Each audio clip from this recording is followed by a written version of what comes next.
ഹോശേയ 14 അധ്യായം 1 മുതൽ 9 വരെയുള്ള വാക്യങ്ങൾ.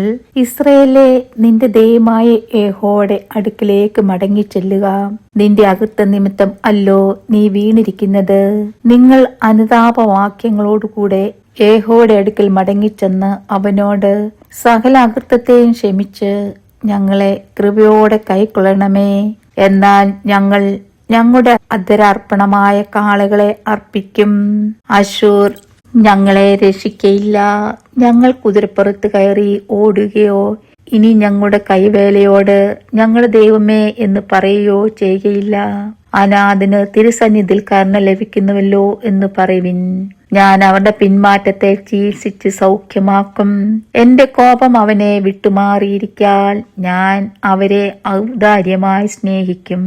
ഞാൻ ഇസ്രായേലിന് മഞ്ഞ് പോലെ ഇരിക്കും.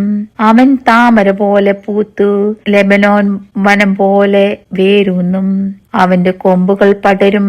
അവന്റെ ഭംഗി ഒലിവൃക്ഷത്തിൻ ഭംഗി പോലെയും അവന്റെ വാസന ലെബനോന്റേത് പോലെയും ഇരിക്കും. അവന്റെ നിഴലിൽ പാർക്കുന്നവർ വീണ്ടും ധാന്യം വിളയിക്കും. മുന്തിരിവള്ളി പോലെ തളിർക്കുകയും ചെയ്യും. അതിന്റെ കീർത്തി ലബാനിലെ വീഞ്ഞിന്റേത് പോലെ ഇരിക്കും. എഫ്രൈമേ, ഇനി എനിക്കും വിഗ്രഹങ്ങൾക്കും തമ്മിൽ എന്ത്? ഞാൻ അവന് ഉത്തരമരളി അവനെ കടാക്ഷിക്കും.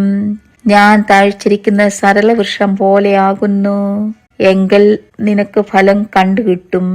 ഇത് ഗ്രഹിപ്പാൻ തക്ക ജ്ഞാനിയാർ, ഇത് അറിയുവാൻ തക്ക വിവേകിയാർ. യഹോവയുടെ വഴികൾ ചൊവ്വുള്ളവയല്ലോ. നീതിമാന്മാർ അവയിൽ നടക്കും, അതിക്രമക്കാരോ അവയിൽ ഇടറി വീഴും. ദൈവമേ, സ്തുതി നിനക്ക് യോഗ്യമാകുന്നു. വാറിക്കുമോ?